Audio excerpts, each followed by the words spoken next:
Hello, amazing people. Thank you for joining me today for this little empowering snippet that I hope will lead you to a more successful afternoon. If we haven't met yet, I'm Catherine LaBelle. I'm a certified professional coach, and I help high achievers define their top priorities and their boundaries so that they can have a clearer path to that heart-thumping success that we all crave. So, we're actually trying to put the fun back in high functioning, truth be told. So, let's get to our first topic, which is saying no without guilt, saying no the first time when that's what we mean. So if this is a situation where you are feeling like, hell yes, I want to do this, that is not what today is about. And we also aren't talking about saying no to your boss. That's probably another show we could do. So this is more about when maybe a friend or a family member asks you to take something on and you feel that instant surge of feeling compelled to say yes, but you really don't want to say yes. And that's what we're talking about. So why is that so hard? There are a couple of reasons, and one of them can be that this really powerful set of assumptions comes up when somebody asks us if we can help them, right? So there's this moment where the story comes in of, can you help me? And so it's almost like, are you capable of helping me? And are you willing to help me? So being willing and being capable are things that we pride ourselves on. Yes, I want to help you. Yes, I'm organized enough to help you. Yes, I know how to do that. So I want to show you that I can do it, and I want to be proud of myself. So you just rush into, yes, I'd be happy to help. There's nothing wrong with that, but we have to be careful that we aren't just people pleasing in the moment or avoiding the conflict of saying no in the moment. That's the important part. So my first suggestion is that you, when you're asked, can you help, whatever form that comes in, that you do your very best to not assume that you have to, and that you take a breath to think about it. Do you want to do this? Can you do this? And answer that question as objectively as you can in your mind. Do I have the time, and is this something I want to do? And honestly, if you can't come up with a really good reason that you want to do it and a really clear idea of how you can get that done in your day, then the answer should be no. And there are ways to say it, which we'll get to, but the answer should be no. And that should be enough to give you permission to have taken the time to think about it and then to say no. And you can say that gracefully, and you can say it one time and then move on. But it may feel awkward.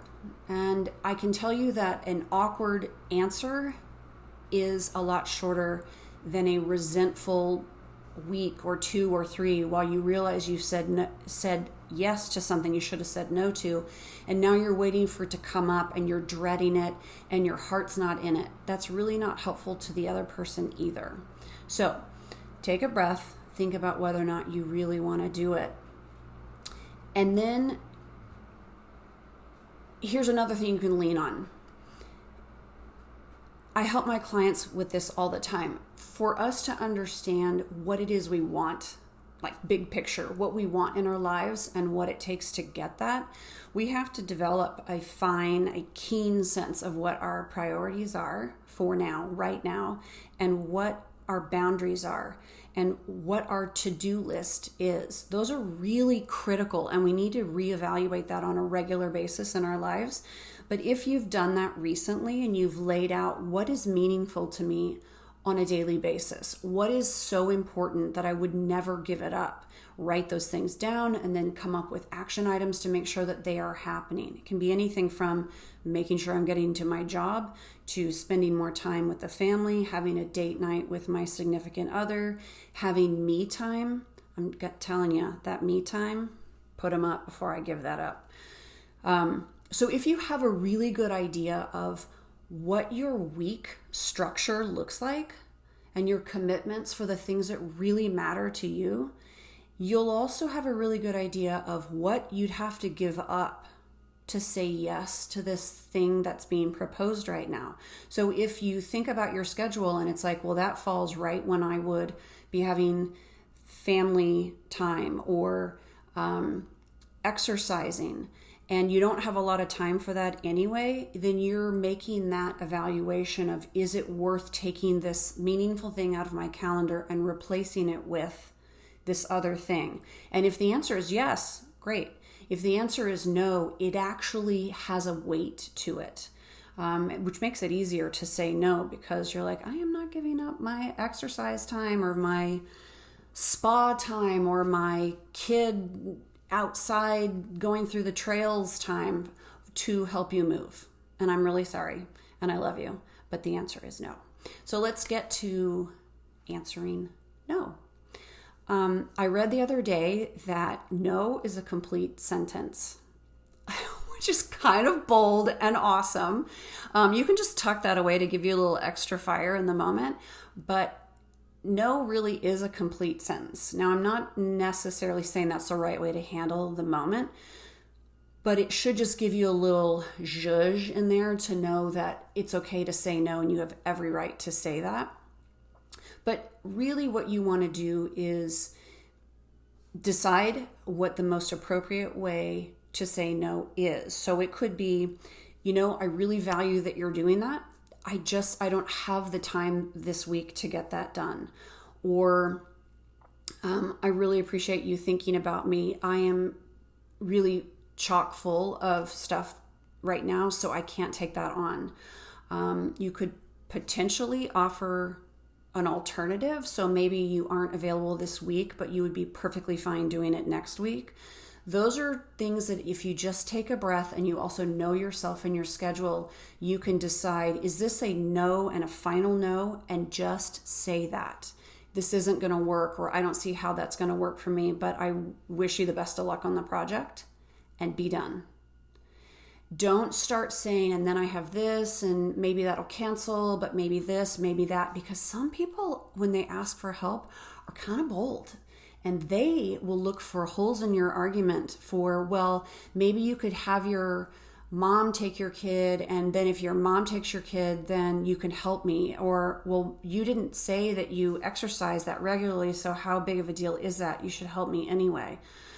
I'm telling you, you got to stick to your guns and just say, with all due respect, I'm not available to help you. And be done with it. And wish them luck and move on. So those are some things to think about. I just want you to give yourself permission to have your own opinion about it and to stick to it. This is really about self-care and what it takes to be happy in your day every day. And it does take some decisions to be to have the guts to say what you're thinking and protect yourself and really hold firm in your boundaries. Because if you start just tossing them out because you want to be the easy answer every time, you are never going to get your big ticket items taken care of. So self-care is a discipline, okay? It really takes daily practice. It's a routine of knowing yourself and communicating to others who you are and what you need. And really happy people work on that constantly. And they do take the little bites at saying the things that are kind of hard to say at first. But if you are truthful to yourself about who you are, and you are very good at communicating it to the people around you, then everybody knows what's going on. And that's a wonderful type of person to be around, to be honest. And it's a good thing to teach the people around you that they should be doing the same thing, and then everybody's really happy. So this has been a snippet of that really powerful stuff that I can offer you at Rebel Mindset Coaching. So I'm hoping that you will pop over to my website, rebelmindsetcoaching.com, to look into a little bit more about what I have to offer for one-on-one coaching. I also will be posting more about events and videos that will be coming up, so you can stay tuned in there. You can ask me any questions you want here on this platform, but also on the website. There's a place to sign up for my free guide on how to protect your precious time, which is an extension of what we're talking about now. So if you want to sign up and get that guide, that might be a helpful little supplement for today. And I just want you to know that I'm here to help you unlock your excellence. And it's been my pleasure to be with you today.